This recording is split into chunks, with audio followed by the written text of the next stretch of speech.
Добрый день! Сегодня я расскажу, как загрузить файлы на Gmail диск. Заходим в свою почту,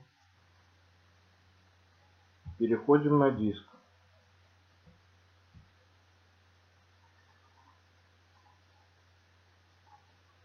Для того, чтобы загрузить ваш файл, переходим в меню диска, нажимаем «Загрузить».